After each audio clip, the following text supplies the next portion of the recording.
Hello everyone, this is Neha and I hope you are all doing so great in your studies. So title देख के आप सभी को ये तो पता चल ही गया होगा कि वीडियो किस टॉपिक पर है.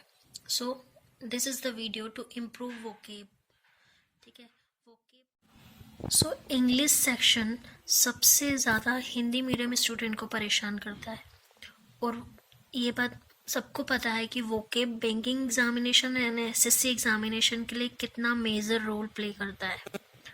ठीक है, सो आज हम बात करेंगे कि वोकेब को इम्प्रूव कैसे किया जाए.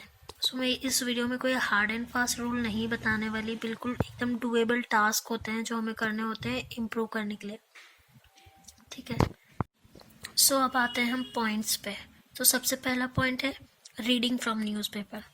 ठीक है, चाहे कोई सा भी न्यूज़पेपर हो, उनके आर्टिकल रीड करना is the most important thing to for this section. ठीक है, मतलब reading is the most important thing. मैं इसलिए इस पर ज़्यादा इम्फेसाइज कर रही हूँ क्योंकि रीडिंग से ही हमें पता चलता है, हमें सेंस पता चलता है मतलब आर्टिकल का, कि आर्टिकल किस बारे में है, नेगेटिव है पॉजिटिव है, ये सेंस पता चलता है. रीडिंग जितनी ज़्यादा ही रीडिंग इम्प्रूव होगी ना, और रीडिंग करने के टाइम पे हमारे पास कुछ डिफ़िकल्ट वर्ड्स सामने आते हैं, है ना. अगर हमारे पास एक शब्द रिपीटेडली, एक वर्ड जो है वो रिपीटेडली सामने आ रहा है तो ऑब्वियस सी बात है आप उसका मीनिंग सर्च करोगे और वो लॉन्ग टाइम के लिए आपको याद रहेगा. So this is the most important thing कि अगर कोई वर्ड्स आपके सामने आ रहा है मतलब रीड करते टाइम, तो please do not that word. ठीक है, उस वर्ड को नोट करो और कभी ना कभी जब भी वो दोबारा सामने आए, मैं नहीं कह रही हूँ कि उसको फिर से पढ़ो या फिर वो वर्ड्स को फिर से लिखो या पढ़ो, नहीं. जब सेकेंड टाइम में नेक्स्ट टाइम पे अगर वो वर्ड्स, वही वर्ड्स, सेम वर्ड्स आपके सामने आ रहा है तो please do not ignore it.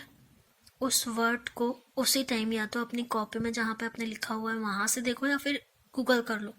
ठीक है, इसमें ज़्यादा टाइम नहीं लगता है और ये सबसे अच्छी आदत होती है एक एस्पिरेंट की, कि अगर कोई भी वर्ड या कोई भी प्रॉब्लम आपको प्रॉब्लम सॉल्व नहीं हो रही है आपसे, तो उसी टाइम उसका सॉल्यूशन फाइंड कर लेना is the best thing for an experience. ठीक है, और सेकेंड थिंग ये है कि previous year paper, previous year paper में जितने भी वर्ड्स हैं अगर आप उनको सॉल्व कर रहे हो, जितने भी वर्ड्स हैं स्पेशली, क्योंकि हर एक एग्ज़ाम में वही वर्ड्स ज़्यादा रिपीटेड होते हैं क्योंकि इतनी सारी एग्ज़ाम्स होती है, हर बार शिफ्ट अलग अलग होती है. सो इतने सारे वर्ड्स ऑलरेडी यूज हो चुके हैं और वो वर्ड्स फ्रिक्वेंटली रिपीट किए जाते हैं, चाहे वो एसएससी एग्ज़ाम हो या बैंकिंग, कहीं ना कहीं तो वो वर्ड्स मिल ही जाते हैं और ये नॉर्मल वर्ड्स ही होते हैं. ठीक है, सो प्रीवियस ईयर पेपर में जो भी इंग्लिश सेक्शन आप दे रहे हो, लगा रहे हो, इंग्लिश सेक्शन, इंग्लिश को पढ़ रहे हो प्रीवियस ईयर पेपर में से, सो प्लीज़ डू नोट करो उन वर्ड्स को और वही सेम थिंग वापस जब भी आपके सामने आए तो रिपीट कर लो, एक बार पढ़ लो. ठीक है, and third point in मॉक्स analysis. मॉक्स देना इम्पोर्टेंट तो है ही, पर उससे ज़्यादा इम्पोर्टेंट क्या है, उसका एनालिसिस करना, वो भी अच्छे से मतलब कि अगर इंग्लिश सेक्शन आ रहा है तो उसमें कौन से वर्ड कहाँ यूज़ हुए हैं ये लिख के रखना अपने. और अगर अपने फोर्थ पॉइंट, अगर आप अपने नोट्स प्रिपेयर कर रहे हो तो दिस इज़ द मोस्ट, मतलब this is a good thing. ठीक है, अपने खुद के हाथ से लिखे. अगर आप एक चीज़, आप ये बात तो मानोगे कि एक बार अगर कोई भी अपने हाथों से लिख लिया गया है सो आपको याद रहेगा, है ना. इसीलिए तो हमसे 10th तक कॉपियाँ बनवाई जाती थी, फेयर कॉपियाँ, फेयर नोटबुक कंप्लीट करते थे हम. क्यों? क्योंकि उन्हें भी पता है, टीचर्स को पता है कि लिखा हुआ कभी भी भुलाया नहीं जा सकता. दैट्स वाई हम नोट्स प्रिपेयर करते थे. ठीक है, तो प्रिपेयर योर ओन नोट्स, मतलब जब भी वर्ड्स सामने आए तो प्लीज़ उन्हें नोट करिए. फिर नेक्स्ट टाइम जब भी वो वर्ड्स आपको दिखे, जब भी सामने आए तो उनको फिर से पढ़ लीजिए. जो रिपीटेडली, मतलब जो सामने आ रहा है फ्रिक्वेंटली, उन वर्ड्स को कभी भी इग्नोर मत कीजिएगा. ठीक है, और फिफ्थ पॉइंट है रूट वर्ड्स. ठीक है, मैंने जैसा पहले बताया था रीडिंग के टाइम पे कि रीडिंग के लिए हमें सेंस पता होना चाहिए कि आर्टिकल किस बारे में बात कर रहे हैं, कि नेगेटिव है, पॉजिटिव है, एग्रेसिव है ऑथर या नहीं। तो ये सब कैसे पता चलेगा हमें? रूट वर्ड्स की हेल्प से, है ना। और जब रीडिंग आप इतनी ज़्यादा कर लोगे तो ये सेंस इम्प्रूव होने लगेगा धीरे धीरे, सो डोंट वरी। ठीक है, सो रूट वर्ड पढ़ लेना। सो इसकी हेल्प से बहुत, मतलब रूट वर्ड अगर आपको पता है तो पता होगा कि नेगेटिव और पॉजिटिव रूट वर्ड क्या है। तो ये भी एक, मतलब टिक द करेक्ट ऑप्शन के लिए तो ये भी ठीक है। और रीडिंग तो डिस्क्रिप्टिव राइटिंग के लिए भी इम्पोर्टेंट है ना, क्योंकि डिस्क्रिप्टिव राइटिंग में हम फ्रिक्वेंटली टॉपिक्स आते हैं और हम जितना ज़्यादा रीड करेंगे उतना ही हमारे सेंस ऑफ, मतलब सोचने की सोचने की क्षमता, क्या क्या हो सकता है, क्या क्या पॉइंट्स हो सकते हैं, कब डेवलप होंगे, जब हम सब ज़्यादा से ज़्यादा रीडिंग करेंगे। ठीक है, तो दिस इज़ द पॉइंट। और अगर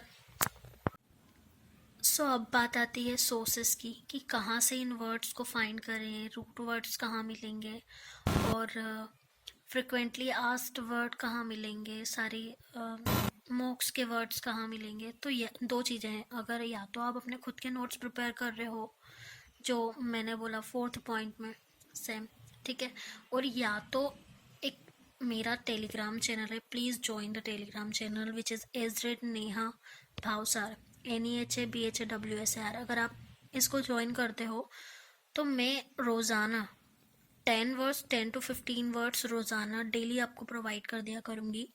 ठीक है, क्योंकि मेरे पास काफ़ी लंबे टाइम से मैंने नोट किए हुए सारे वर्ड्स रखे हुए, कम से कम 1500 वर्ड्स होंगे जो फ्रिक्वेंटली आस्क्ड है। और क्लासेस, जो मैं क्लासेस लेती हूँ वहाँ से भी मैंने जो नोट्स, मतलब जो वर्ड्स मुझे मतलब लगता था कि ये फ्रिक्वेंटली यूज़ हो रहे हैं, तो मैं उन्हें लिख लिया करती थी। तो ऐसे करके मेरे पास मैक्सिमम 1500 और 2000 वर्ड्स की लिस्ट है।